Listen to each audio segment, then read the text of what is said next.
The interministerial team to the Far North region has insisted on security and the constitution of vigilante groups as the country is getting ready to hold the first ever regional council elections. The Metropolitan Archbishop of Yaoundé, His Grace Jean Barga, takes a missionary trip to Emombo 1 in Yaoundé to see how the Christians are faring with the gospel and to pray for them. Plus sports, PWG of Bamenda suffered the 0-1 defeat today to Kaiser Chiefs of South Africa in the CAF Champions League preliminary round, first leg tie at home in Limbe. Good evening and welcome to the 7:30 News. I am Benen Bumagana. I am in Yaoundé.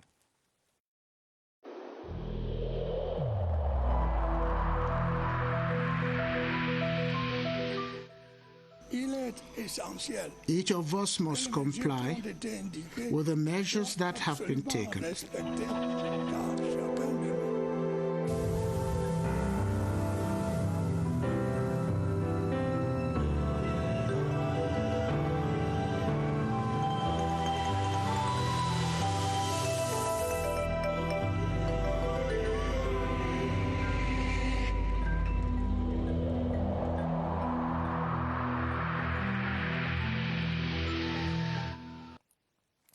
And let's open with news from the Far North region. The head of the interministerial team to the Far North region, Territorial Administration Minister Paul Atanganji, has instructed the local authorities of the Far North region to set up security and vigilante groups as the nation gets ready for the first ever regional elections. The interministerial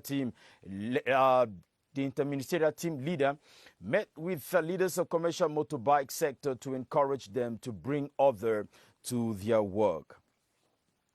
Still talking about the visit of the interministerial team. It is coming after the September visit when floods destroyed bridges and some infrastructure in the Far North region. This time, they are going up to the Far North with instructions from the President of the Republic to ensure that these infrastructure be reconstructed. Let's follow up this report from Constantine Baum. The rains have gone, giving way for construction work on the Pala Bridge to start. The head of state made a promise to construct the bridge, and his eyes on the works are through these ministers who have come to evaluate the progress made so far. I have instructed that they should be working day and night. All the traffic is going by the Pont Vernon. We have to reduce it.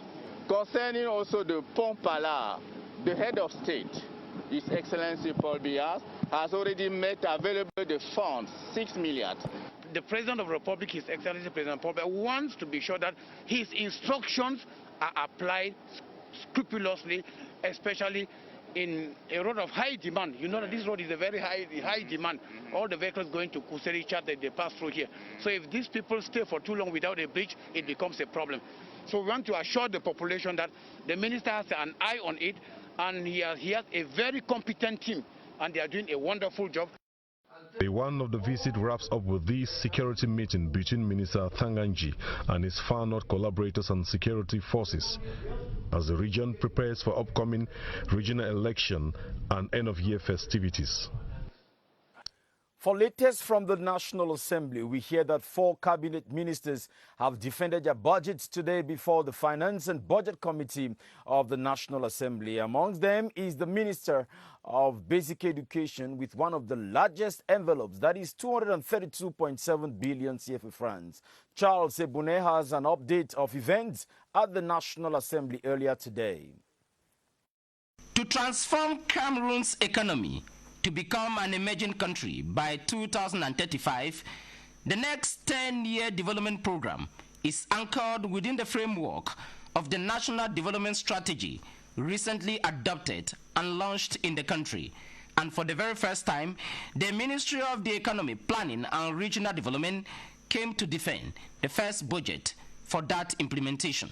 We have to encourage, attract more investors in our economy by improving on our business environment, by realizing all the structural reform necessary and having them bring in a lot of resources to produce more for Cameroon and export what we are producing and transforming. And one of the key pillars for Cameroon to become an emerging country is the decentralization process, whose final phase will be completed with the holding of the first ever regional council elections days from now. And the boss of that ministerial department came to defend a budget for that purpose at the ministry. The Constitution provides that we have local councils and regional councils. With the putting in place of the regional councils, we think that we are going to say we are okay now with the process. Over the years now, the modernization of the Cameroonian public service has been a permanent quest, especially in making services closer and closer to the people. And the Minister for Public Service and Administrative Reform came before the Finance and Budget Committee of the National Assembly to defend the budget to reinforce that strategy. We would like to continue to dematerialize and simplify the procedures. It's very important because the objective is to go with our service until where the user is.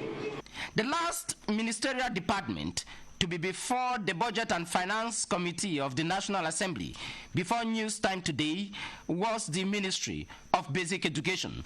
We have to build piece by piece every year, and we are very glad of the work done in the appreciation of the MPs.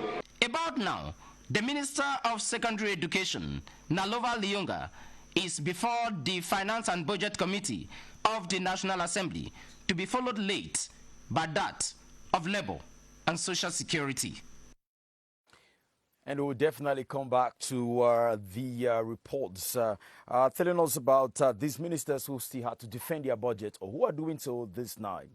The 7th supervision team of the Youth Agro-Pastoral Entrepreneurship Promotion Program, dubbed PA Jeune, and the International Fund for Agricultural Development, FIDA, have paid a field visit to some youths in Douala who received funding from the program to develop their agro-pastoral projects. The aim of the visit was to evaluate the level of progress made this year by the entrepreneurs. So what did they find out? Cynthia Etim. 31-year-old Urera Bello is of the Mbororo community. She fled the troubled northwest region and found refuge in Douala. Urera benefited from the 2020 funding and training of the Youth Agro-Pastoral Entrepreneurship Promotion Program and the International Fund for Agricultural Development to set up her agribusiness. Today, she owns an enterprise specialized in the distribution of fresh and smoked fowl. Meantime, 28-year-old Martin Elomo Mbida manages a restaurant specially designed for the sales of chicken for over a year now, thanks to the support program. I received a financial assistance of 1.2 million CFA francs to start up my business. I have recruited 2 other youths.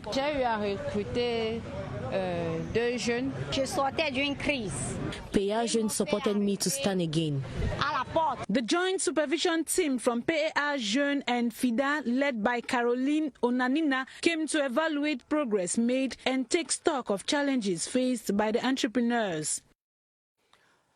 The National Anti-Corruption Commission, CONAC, has set up an election watch unit with a hotline 1517 to denounce acts of corruption relating to the regional council elections. Ebenezer Kanga was at CONAC to see how the election watch unit is functioning, and he brought back this report. This is the hotline office of the National Anti-Corruption Commission, CONAC. It is in this office that calls denouncing acts of corruption relating to the regional council elections are received. There are 4 terminals in the office, meaning that 4 different calls can be received at the same time. For now, we have had about 100 denunciations coming from all the regions that we have covered during this campaign.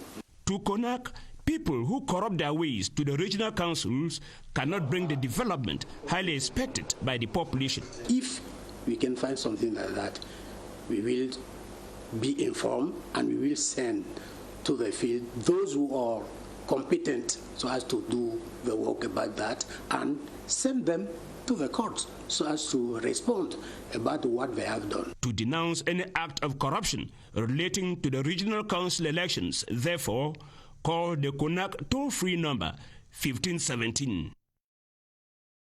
438 trainees from the National School of Administration and Magistracy (NAM) have ended a military initiative training at the National Armed Forces Training Perfection Center in Ngaundere in the Adamawa region. The closing ceremony was chaired by the Commander of Military Training Centers, Major General Philip Mpai, in the presence of the Minister of Public Service and Administrative Reforms and the Director General of NAM. Elise Wajibanmia reports.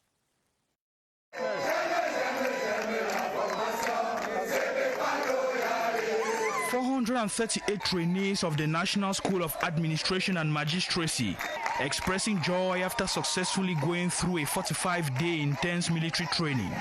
While at the National Armed Forces Training and Perfection Center, Fcfa in Ngaundere, the men and women were able to master shooting and fighting techniques. We have learned what truly means to submit to an authority, and we have also learned how to be patriotic to our nation.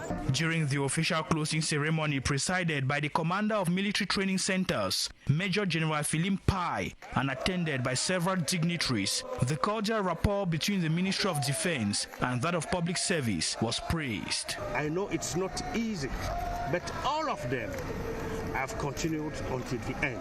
After the military initiation training, the 438 students will continue with academic training at NAM's campus in Yaoundé.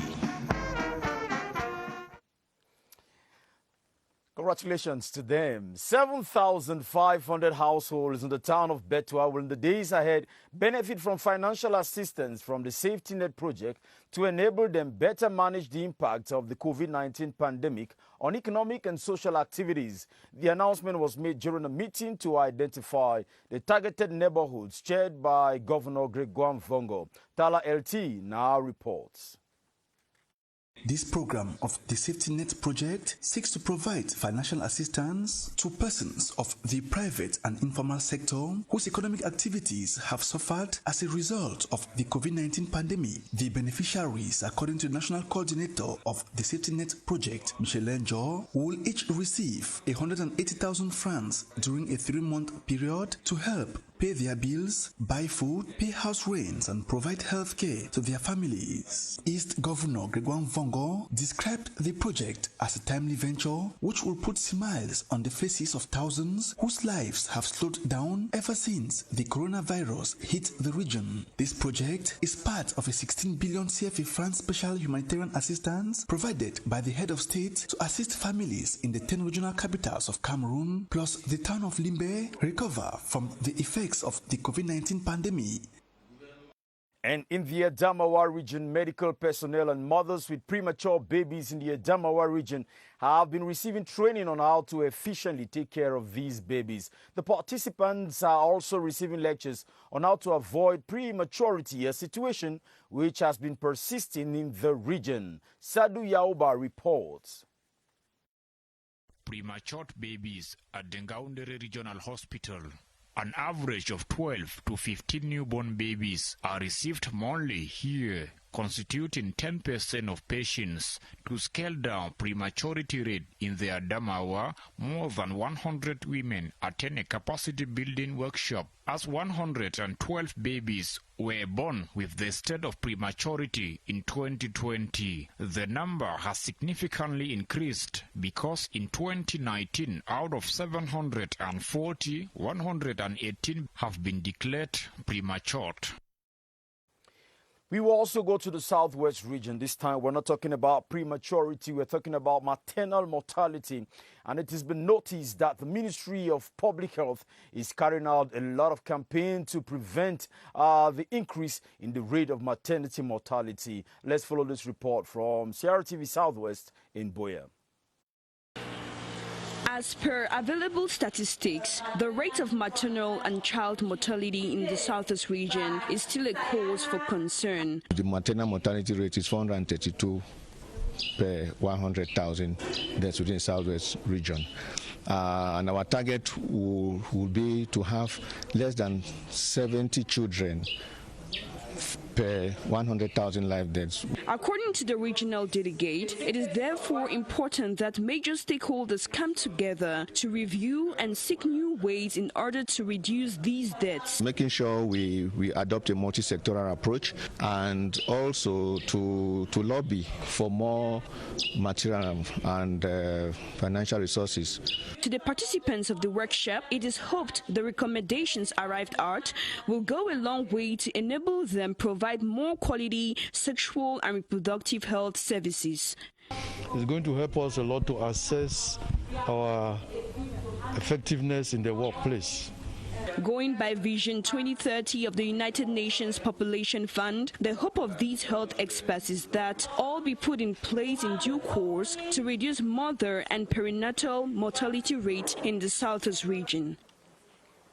The council executives of the Bafoussam 2 municipality have been officially commissioned into their functions. While installing Dieudonné Leves-Cout, the senior divisional officer of the MIFI, Mr. Shaibu, called on the new mayor to make a difference by using his intelligence as well as background to develop his municipality. Che Tebok reports.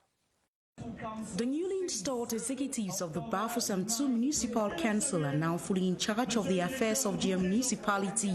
The theme, headed by Mayor Dieudonné Leves-Cout, when commissioned, was called upon by the senior divisional officer of the MIFI, Mr. Shaibu, to bring change through meaningful developmental projects. The new batch of leaders is fully aware of the challenge that awaits them. They are coming into office with an action plan. My plan of action is road, electricity, clean water, health. In attendance at these events were traditional, municipal and administrative authorities from in and around the municipality. It was a colorful ceremony punctuated by dance styles. On to one of our lead stories. Parishioners of the St. Mary Mother of God's Parish, Nkolbek and Member 1 in Yaoundé, have been called upon to live by the spirit of unity, irrespective of their cultural and linguistic backgrounds. The Metropolitan Archbishop of Yaoundé, His Grace Jean Barga, was speaking this Sunday during a pontifical mass marking his maiden visit to that parish. Gerald Nanje Eyambe reports.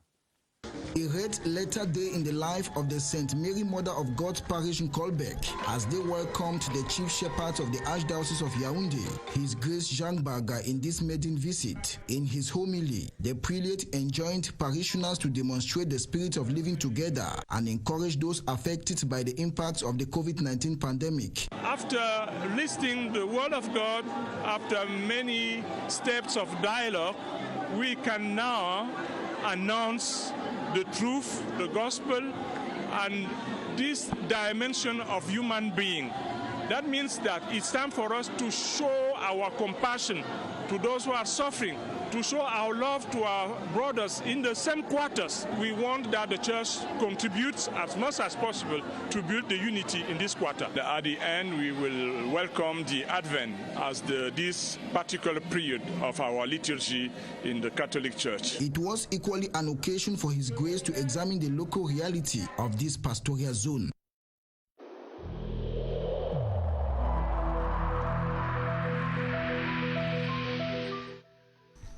The wearing of face masks in public places will be mandatory until further notice.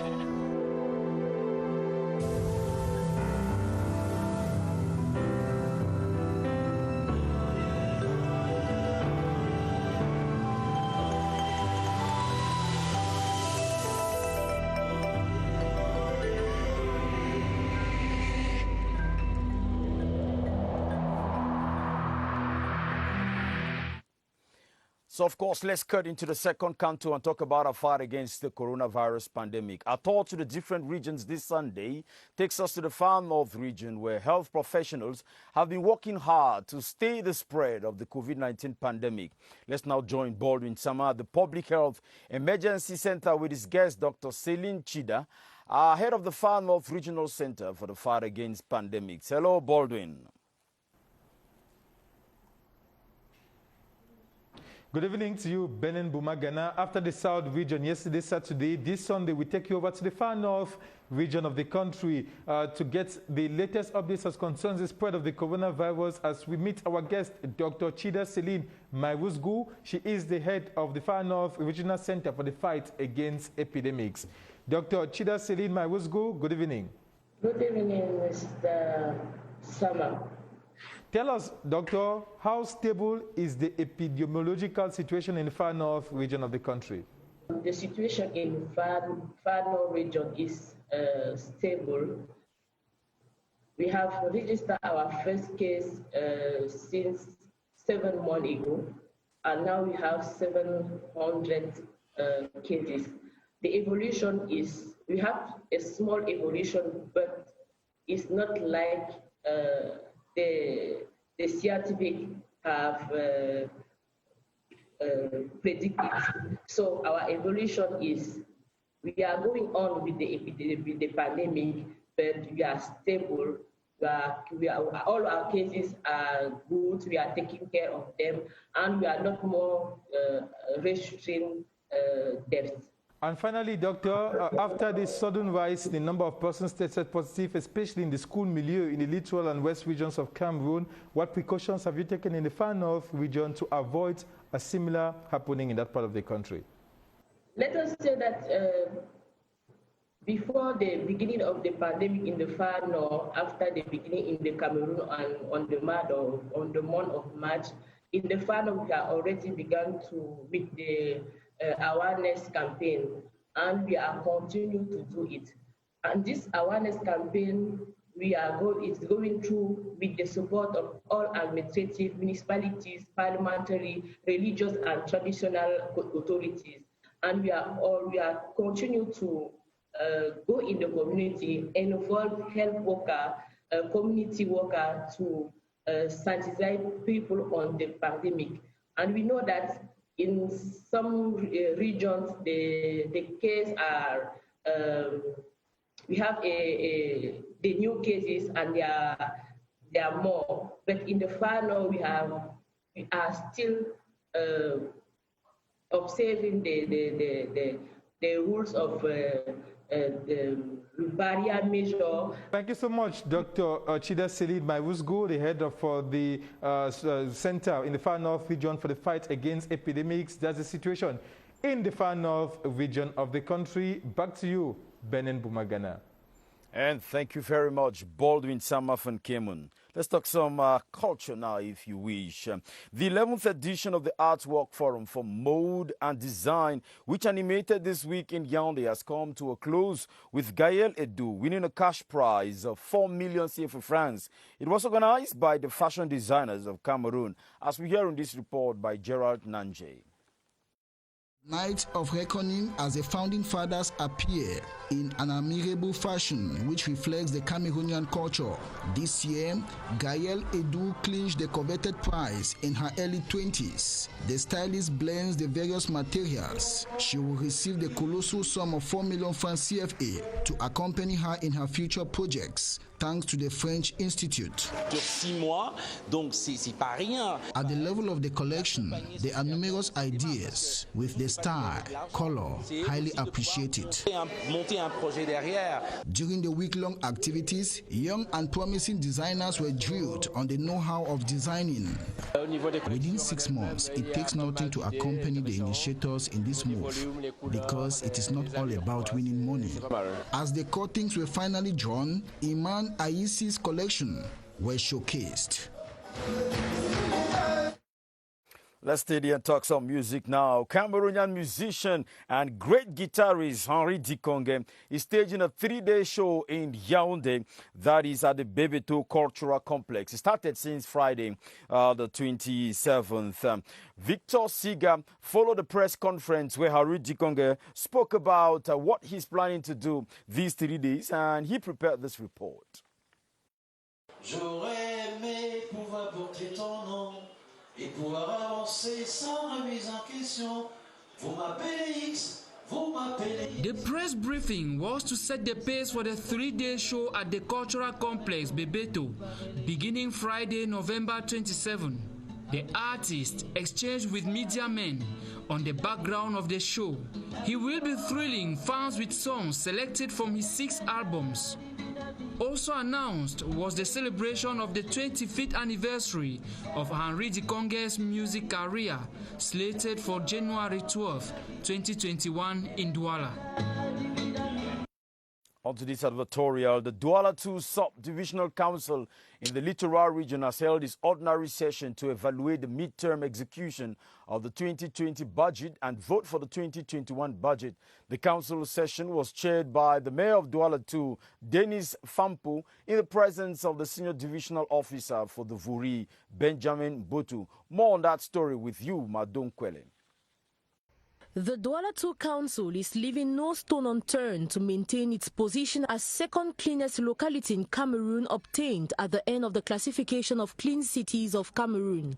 The 2021 budget, balanced in revenue and expenditure at the sum of over 2,800,000,000 francs CFA, will be primarily devoted to investments. Although down by over 22,400,000 compared to the previous budget, it will allow the municipality to improve the well-being of the population under its jurisdiction. The Mayor of Douala 2, Denis Fampo, revealed that the COVID-19 pandemic caused some setbacks in the realization of certain projects in the course of the year. It is for this reason that the council was cautious enough in forging ahead with pivotal projects, including the construction of the Douala 2 Municipal Stadium, a home for young girls, public gardens, toilets, and the rehabilitation of some classrooms, to name but these. The Senior Divisional Officer for the Vuri, Benjamin Botu, who took part in this council session, expressed satisfaction with the points laid and performances attained by the mayor and her collaborators. He also called on all to pay their taxes as they envisage the effective implementation of the decentralization process, which they believe will ease work in the municipality. With all hands on deck, the mayor intends to contribute in the transformation of Douala 2 and the economic capital at large into a modern city. Let's talk sports now. Cameroon League champions PWD of Bamenda have lost 0-1 to Kaizer Chiefs of South Africa in one of the first leg games of the CAF Champions League preliminary round. PWD couldn't overcome the 0-1 lead till the end of the game in Limbe. Romeo Kenya has highlights of the match in the following report. Oh my God! Defender Derek Berinoy fails to rekindle hope for a possible equalizer for PWD of Bamenda. An unfortunate circumstance whose decor was initiated at the 83rd minute by Kaizer Chiefs defenseman Eric Matolo, banking on a tactical error to get the curtain raiser for the Amakosi. One goal down, the Abakwa boys lacked inspiration and precision to subdue the Soweto guys, though beautiful combinations from Chindo John Bosco, Chawa and Day Collins earlier sent strong signals in the first segment, but effort were dashed above the woodwork. Experienced keeper Etumelen Kmer was equally a stumbling block for the Bamenda outfit, with a series of attempts on late finishing in his waiting hands. 16 years after reintegrating continental assignment, PWD of Bamenda will take on Kaizer Chiefs next Friday in the return leg confrontation of the CAF Champions League preliminary round in Johannesburg. A must-win match, at least with 2 goals, if they must keep hopes alive in the tournament. Thank you very, very much, Romeo Keynes. With that report, that we come to the end of this edition of the 7:30 News. Lucrece Mebenga is going to be here for the 8:30 News. And right after that, you will meet Gladys Tata and Nicole Ludum for campaign news. As far as I'm concerned, I'll be back here on Friday. Keep watching the CRTV. God bless you.